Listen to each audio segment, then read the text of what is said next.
Right now, it probably feels like a million miles away, but in just a decade, Bitcoin has gone from a couple $100 to well over $100,000. So, can Bitcoin continue this exponential trajectory into seven-figure territory? So we'll jump right into it with our very dubious speculation with the stock to flow model we have on Bitcoin Magazine Pro. Now, I know what you're saying. This is a disproven model, it's broken, it gives us no insights whatsoever, and that may be true. But when I was looking at this and thinking about the potential of Bitcoin going forward, I did think maybe there's a way we can model how Bitcoin's price action could play out, just outside of the speculation, because we can look at assets like gold, which now has a market cap of over $28 trillion, which if Bitcoin can match that would result in a Bitcoin price of around $1.4 million. So can Bitcoin fulfill this potential? And is there a better way we can maybe outline and outlook what the Bitcoin price action could look like into the future to see if we even have the potential to surpass $1 million. So if we go over to TradingView here, one thing we're going to be looking towards is, again, I took some inspiration from the stock to flow, because while I don't necessarily think that's a model we should be trusting, I do think the premise of taking into account Bitcoin's fundamentals, its production cost, its inflation rate, and just seeing how much it costs to mine a Bitcoin is probably useful data to be looking at. So here we're looking at the production cost for Bitcoin. Now, this isn't an exact science. I covered this in a previous video. I can't remember exactly what it was called, so I'll link it below. So I definitely recommend checking that out so you can gain some insight into actually what this is showing. But it's essentially looking at how much it costs just from an electrical standpoint to mine one Bitcoin. And as we can see, when Bitcoin reaches this level, it typically indicates that Bitcoin's at a hell of a discount. If you can buy one Bitcoin at cost, that's a pretty good price for a Bitcoin. And we can see this is where usually Bitcoin sees its bottoms, and especially after these halving events, when it increases exponentially, well, it doubles instantly pretty much. We can see this really has a positive impact on the Bitcoin price action in our period of choppiness and consolidation. As Bitcoin was dipping beneath this electrical cost, it was a really golden opportunity before Bitcoin massively bounced beyond this. So one thing we can do fairly accurately, I guess, is look at the potential production cost of Bitcoin going forward. Now, of course, there's caveats. How much is electricity going to cost? What's the efficiency of miners going to be? These are potentially up to interpretation, and of course, there is some speculation involved to guess that, but the block subsidy is very predictable. Of course, there's going to be a few weeks difference here and there, exactly when the halving event occurs, but what we can do is take the trend of the production cost increase throughout Bitcoin's history, which is a fairly linear trend reduction, and then almost forecast that going forward. If we were to assume that Moore's law stays constant, miners are going to increase their efficiency at a fairly predictable rate, electricity costs aren't going to rise exponentially, then what we can do is almost map out how much it's going to cost to mine a Bitcoin going into the future. And assuming that Bitcoin remains above this production cost, which would make sense, of course, there's periods where this production cost decreases because the difficulty decreases, because the hash rate has dropped, because Bitcoin's price is decreasing.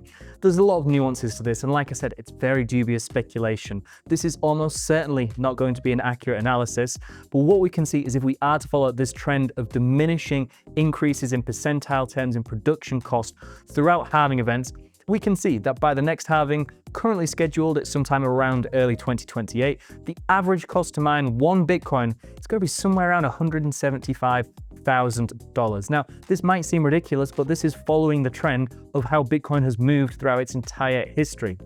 So if we can continue to rise above that price, then by 2028, Bitcoin's fair valuation essentially might be closer to $200,000. And what we can also do is, again, just look at the ratio between the underlying price of Bitcoin and this production cost. When we spike massively above it, it gives us these huge values to the upside, almost like an MVRV ratio. And what we can see is, again, this is diminishing to the downside. The fairly predictable rate we could see back here in the 2017 cycle, it was a value of 9, the maximum difference between this production cost and the price of Bitcoin. In the 2021 cycle, it was pretty much 4.5. And in this cycle so far, 2.25. It's halving pretty much every time the amount of difference we have between the price and the underlying production cost. Of course, this is probably going to trend and gravitate towards 1 as Bitcoin's asset grows, but we can see after 2028 into the 2032 halving, the Bitcoin production cost is likely going to continue its increase up to $675,000. And one thing we can acknowledge is if this is at $675,000, the production cost for 1 Bitcoin, then we're likely going to have some times where we're actually above that. So if, again, this trend of diminishing peaks above this production cost continues its trend, and we were to assume at some point in 2032 a potential outperformance on this, almost like a MNAV ratio for treasury companies of around 1.5 as we're at $675,000, then again, this is already resulting in a Bitcoin price of above $1 million. And this is before the 2032 halving event. One thing you also need to take into consideration is this is in today's dollars. There's also inflation happening. Our purchasing power is diminishing. So once we take into account potentially 4% per year of a reduction in our actual purchasing power and the strength of the dollar, then potentially we will be conservative and say somewhere between 2032 and 2036. I didn't extend that far enough. 2036, around the mid 2030s. But we can take this one step further because I'll give you a little secret. The original title of this video was, Can Bitcoin Reach $1 Million in 10 Years? Because I did a little bit of analysis. What I did is look at the compounded annual growth rate of Bitcoin and look at the trend in that data. If I just go quickly back to the daily time frame, and we can see that Bitcoin over the past decade or so has had a fairly strong compounded annual growth rate, but it's obviously been diminishing. So what I wanted to do is take the trend of this, because it's a fairly linear trend. It's fairly predictable almost, the decrease in rate of the compounded annual growth rate, and map that out. So I know I've been a pretty outspoken critic in the past of the Bitcoin power law, and I'm going to remain a critic of the Bitcoin power law. I don't think it's the best model to be using. But what we can do is almost take this logic, this linear regression logic, and map out the compounded annual growth rate of Bitcoin to see. One quick note is if we look at the Bitcoin power law chart, we can see that recently this actually surpassed a $1 million prediction for Bitcoin, this upper bound, in April of 2028, which I just don't think is going to happen. I would love to be proven wrong on that, but I really don't think that's going to happen. I'm not going to go too much into it, but looking at the power law, it's essentially just a rainbow price chart with a logarithmic x-axis. These have existed for years and years and years. We can see this one back here from Bitcoin was $385,000. And again, this mapped out a Bitcoin price at the end of 2023 of over $330,000. I just don't think they're the best models to use. Very quickly, if we look at logarithmic growth curves on the chart, and again, this is adapting to the data, you look at it and say, wow, this is very accurate. If you go to 2021, for example, it was only fractionally above where the price actually topped out. Maybe because we had a double peak cycle, we didn't fulfill our potential. But if you actually go back to this day and use the data at that point, we can see we're actually fairly significantly beneath the power law or logarithmic regression channel at that point. And again, if we look at the 2017, because you maybe think, well, that cycle, of course, we wouldn't reach the upper bounds because we had this double peak cycle, all the FTX drama. If you look at 2017, it was much more accurate. We can see it was predicting a price of around $15,000 to $16,000. And maybe because we blew up a lot more than people thought, then again, this is a pretty accurate model. But again, if you were using this data at that moment in time, then the upper bound of these channels was somewhere around $8,000 to $9,000.